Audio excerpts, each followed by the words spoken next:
De contas, ele se fez passar pelo Messias e pelo Filho de Deus.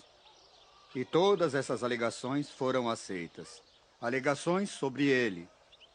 Mas é também importante saber das alegações feitas por ele.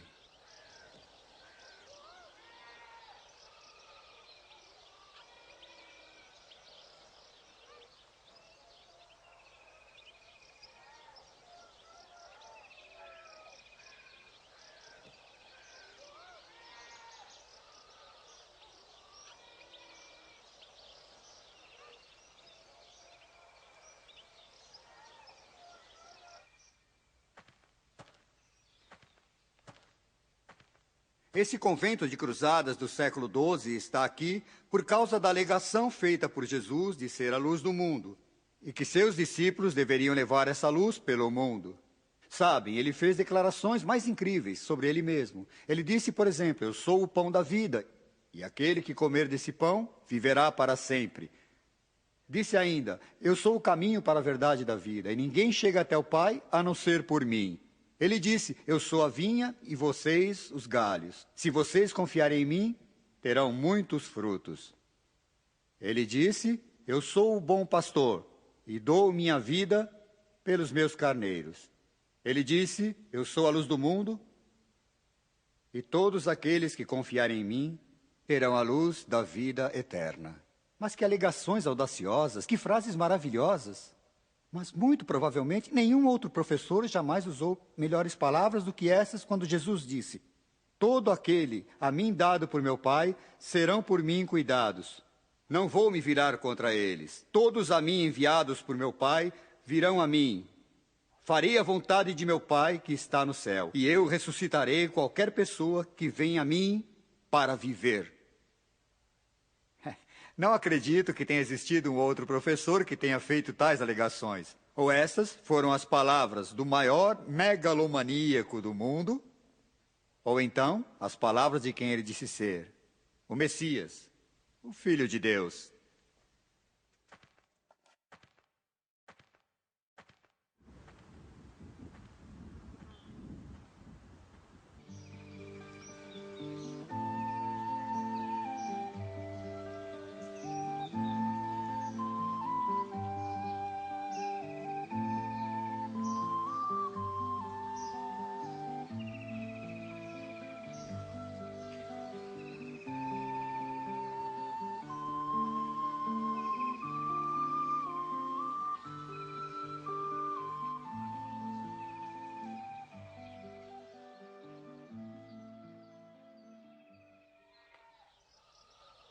Bom, chegou a hora de refletirmos sobre as alegações feitas por Jesus. O Novo Testamento atribui 6 alegações a Jesus Cristo. Primeiro, disse que Jesus esteve com Deus desde o começo, no momento da criação do mundo. E talvez vocês achem difícil entender a princípio, mas se aceitarem o fato de que Deus estava em Jesus Cristo, reconciliando o mundo nele mesmo, então é óbvio que Deus, a Trindade, Pai, o Filho, o Espírito Santo estavam envolvidos na criação. Nas palavras do apóstolo Paulo, todas as coisas foram criadas por meio dele, e sem ele nada teria sido feito. Em segundo lugar, o Novo Testamento declara que Jesus era a realização das profecias contidas no Velho Testamento. O Velho Testamento estava ansiando a chegada do Messias, e em Jesus Cristo, o Messias teria chegada. Ele nasceu para redimir e salvar o povo. E isso nos leva à terceira alegação do Novo Testamento, que ele era Deus em Jesus Cristo, de uma forma que Deus jamais teria sido em outra pessoa, e que ele teria vindo para nos redimir e nos salvar dos nossos pecados. Deus amava tanto o mundo que ele deu o seu próprio Filho, para que aqueles que acreditassem nele não precisassem padecer, mas sim ter uma vida eterna. Como disse João, houve um quarto argumento. O Novo Testamento diz que Jesus ressuscitou dos mortos e, ao fazê-lo, Deus não deu a vida apenas a ele, mas junto com ele, nós também, pela fé, temos o potencial à vida eterna também. E ao ressuscitar de Jesus, nós também podemos viver.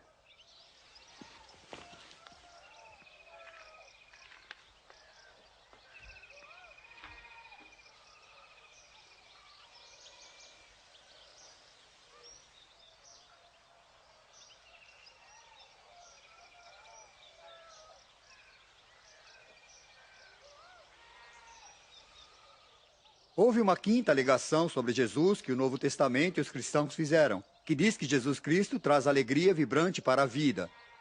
Ele disse que estava vindo e que teríamos vida e toda a abundância.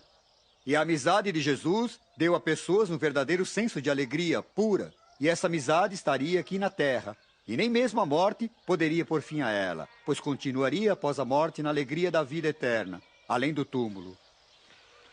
O sexto aspecto das alegações sobre quem foi Jesus dizia respeito ao fato de que ele seria o rei que retornava, retornando com triunfo, com poder e majestade para julgar o mundo. Os cristãos acreditavam que ele estava por vir. De fato, a palavra de saudação era Maranata. Venha, Senhor, venha. E eles saíam pelos 4 cantos do mundo dizendo para as pessoas se prepararem para a chegada do rei. E espalhavam a mensagem com alegria e triunfo, pois Jesus Cristo iria chegar em breve para julgar a todos e recompensar as pessoas com glória.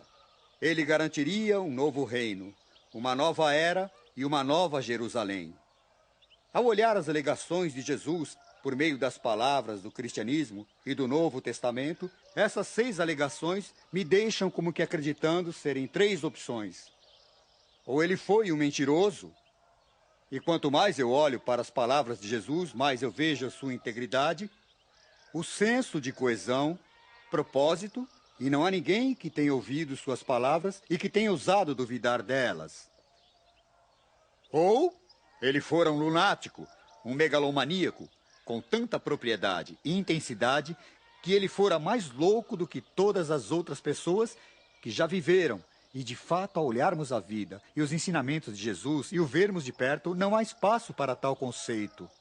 Bom, se ele não é um mentiroso ou lunático, a única outra opção é que ele é o Senhor. E esta é precisamente a opção do Novo Testamento. Os escritores, ao observarem as alegações de Jesus, viram que ele era o Senhor de todos, e especialmente o Senhor das suas vidas. A pergunta que começamos é simples. Quem vocês acham que eu sou? Disse Jesus. E a resposta é simplesmente que ele é o Senhor.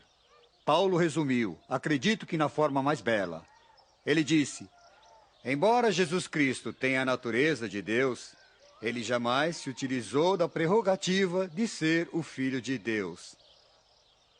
Ele se esvaziou e tomou o papel de servidor. E ao se encontrar na forma humana, ele foi humilde o bastante, obediente até a sua morte, mesmo com a morte na cruz. E é por isso que Deus exaltou tanto e deu o nome acima de qualquer outro nome. O nome de Jesus. Cada palavra tem valor, seja no céu, na terra ou embaixo da terra. E é por isso que, ao fim, todos deverão confessar: Jesus Cristo é o Senhor. Para a glória de Deus, nosso Pai.